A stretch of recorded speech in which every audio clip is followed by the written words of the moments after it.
அன்பார்ந்தவர்களே, நாம் வாசிக்கின்றோம் இறை வார்த்தையில யோவேல் 2வது அதிகாரம் 28, இறைவாக்கினர் யோவேல், the book of Joel chapter 2 verses 28, யோவேல் 2:28 நாம் வாசிக்கின்றோம் இந்த வார்த்தை.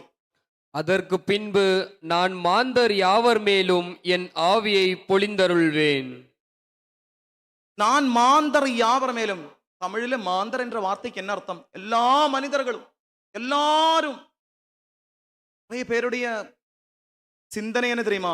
நான் ஜெபிச்சேன், நான் தவம் செய்தேன், நான் முட்டி போட்டேன், நான் ஜெபமாலை ஜெபிச்சேன், நான் தூய்மையோடு வாழ்ந்தேன், அதற்கு கொடையாக இலவசமாக விண்ணகத்தில் இருந்து எனக்கு பரிசு கிடைத்தது. அது அந்த பரிசு தூயாவி. பார்ந்தவர்களே, என்னுடைய தகுதிக்கோ, என்னுடைய படிப்புக்கோ, என்னுடைய அழகுக்கோ, என்னுடைய புனிதத்திற்கோ, என்னுடைய தூய்மைக்கோ, என்னுடைய புண்ணியத்திற்கோ, என்னுடைய ஜாதிக்கோ, என்னுடைய இனத்திற்கோ கடவுள் விண்ணகத்தில் இருந்து பரிசாக தரக்கூடியதல்ல தூயாவி. மாறாக தூய்மையில் நான் வாழணும் என்பதற்காக விண்ணகம் எனக்கு தரக்கூடிய ஒரு எரிபொருள் தான் தூயாவி. இன்னொரு வார்த்தையில் சொன்னால், வாழ்க்கை என்ற ஓட்டப்பந்தயத்தில் ஓடின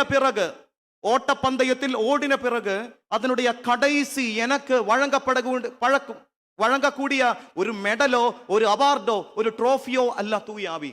மாறாக ஓட்டப்பந்தயத்தில், வாழ்க்கையின் ஓட்டப்பந்தயத்தில் நன்றாக ஓடுவதற்கு எனக்கும் உங்களுக்கும் விண்ணகம் தரக்கூடிய ஃபியூவல், எரிபொருள், எனர்ஜி, அதுதான் தூயாவி.